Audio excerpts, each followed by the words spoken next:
I want to give thanks to God for your presence today. What a joy it is. This is an historic moment.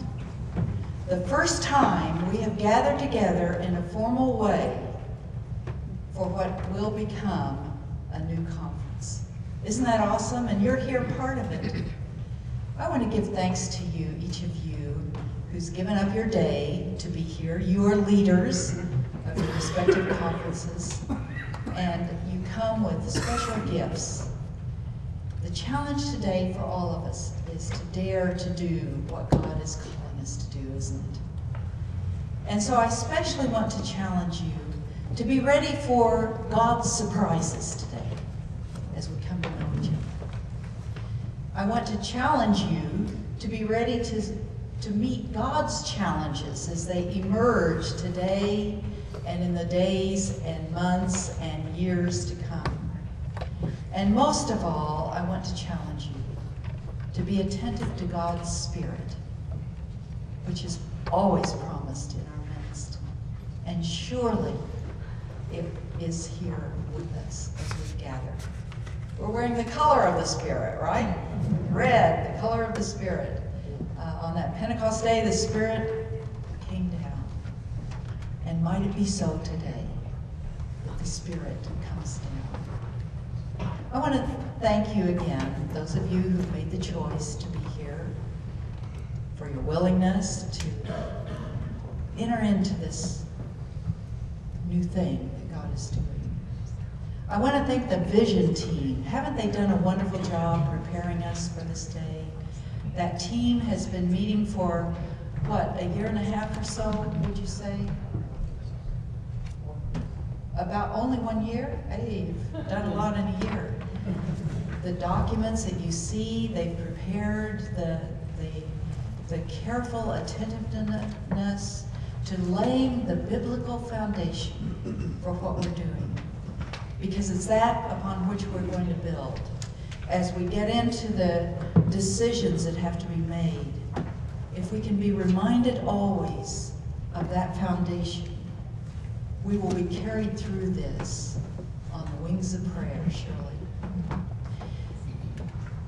And remember, too, to keep the main thing the main thing.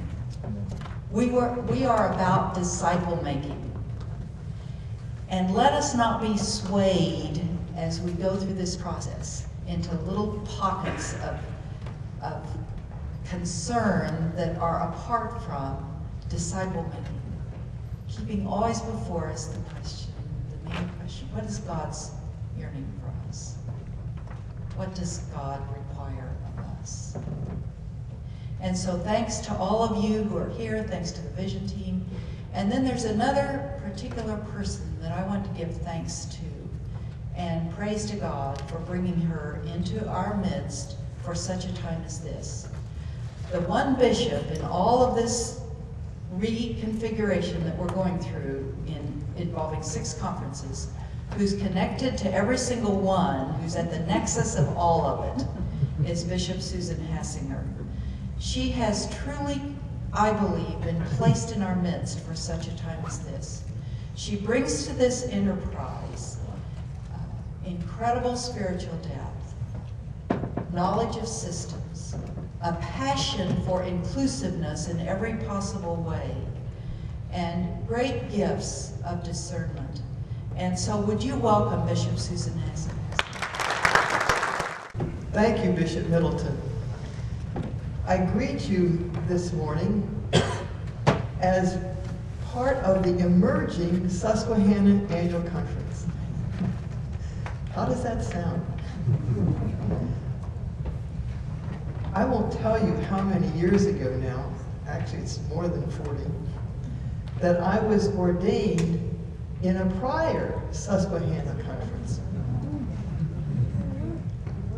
And by other shifting conference lines, ended up in eastern Pennsylvania, now have the privilege of serving beautiful Wyoming Annual Conference and participating in this work that I believe that God is doing. So as I greet you this morning with that history in my background. I greet you in the name of the God who created and formed us and who is doing a new thing in our midst. In the name of the Christ who has called us to be faithful disciples, to follow on the journey, knowing that that Christ is by our side. In the name of the Spirit who encourages, counsels, and empowers us for each step of this journey. It is that triune God who is with us as we do this work.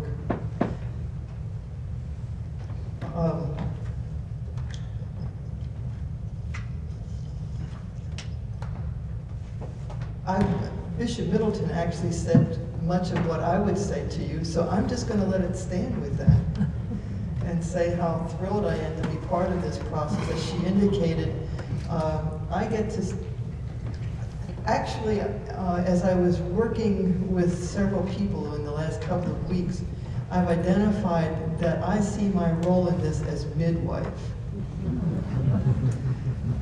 Watching the birthing process, coaching through the labor pains, and knowing that as the birthing is occurring, I will move out of the way. So I'm delighted to be here in this part of the birthing process this morning. And thanks be to God for your presence and your participation in that.